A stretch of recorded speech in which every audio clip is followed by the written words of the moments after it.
first discovered the guitar in like 1978, 79. There was a guy up the street that was playing guitar that was better than me, and his name was John Bon Jovi. And so we were very, very close. And so he started teaching me chords and stuff like that. And that lasted a little while. And he's like, why don't you just go to the guy that teaches me? And it was a guy that lived across the street, a guy by the name of Al Paranello.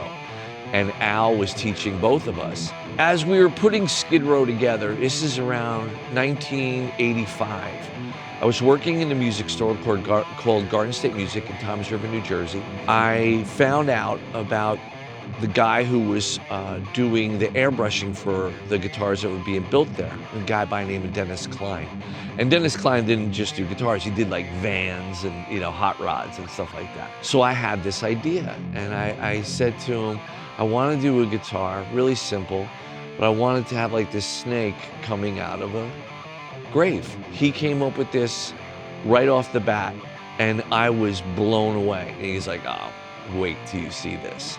And he took great pride in it. He was like, this is something that I want to make sure that you're happy with. And the design that you see here is the original design.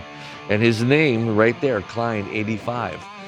We're putting Skid Row together. Lo and behold, Kramer Guitars is located in Neptune, New Jersey. John and Richie introduced us to Dennis and a bunch of the people that worked there. I said, I have this guitar that's not quite right. So they hooked me up with the neck that you see on here right now. And they put the neck on, they screwed it in, and it played amazing. And we went to go make the first record in Lake Geneva, Wisconsin. And this is all over that record. This is all over it. And so it's got a big piece of my soul and my heart and my spirit.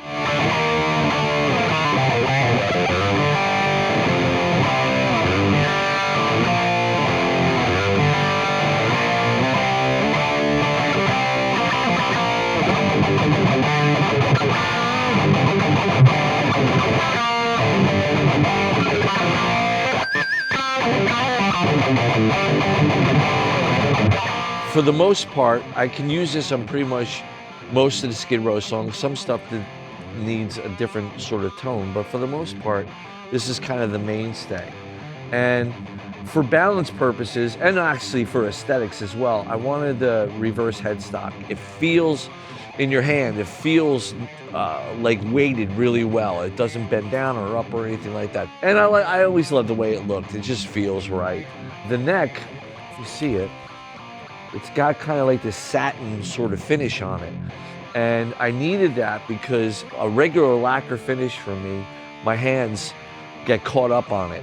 And I don't have an easy enough time getting up and down the neck. The fretboard is an Indian laurel. It resembles an ebony fretboard in the feel, but it's not. And the frets are not very large, again, because I don't have like the strongest hands in the world. So this makes, just playing all the Skid Row stuff that we do so much easier. Volume and tone. I love this pickup. There's a gentleman by the name of Jim DeCola who's at the Gibson factory in Nashville. Chances are that I was playing some of his pickups in some of my other guitars. So I was like, it would be like an honor if you would design the pickup for this. And so as soon as I plugged this in and heard it at the Skid Row show, I was like, I don't need to do anything to this. There's 500K pots in here, so they roll off really nice. The pickup is a high output pickup. So it's made for, some heavier stuff at a lower volume and a clean tone. It sounds beautiful. It sounds really sweet and round and warm. And then the Floyd Rose is come equipped with a D-Tuna. And basically that just drops the low E string to a D, because some of our songs, Slave to the Grind, The Threat, Disease, they utilize the drop D tuning. So that's perfect for me. It makes things easier, especially in a live setting.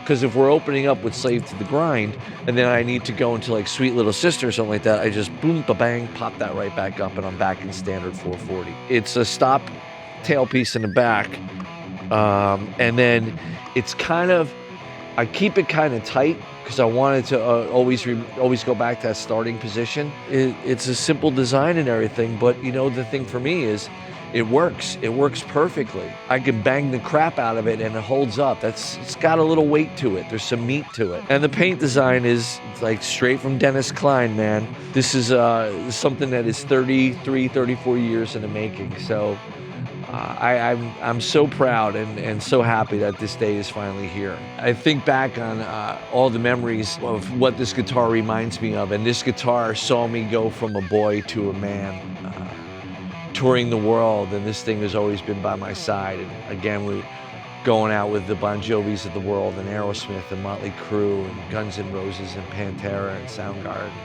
and this guitar was there with me.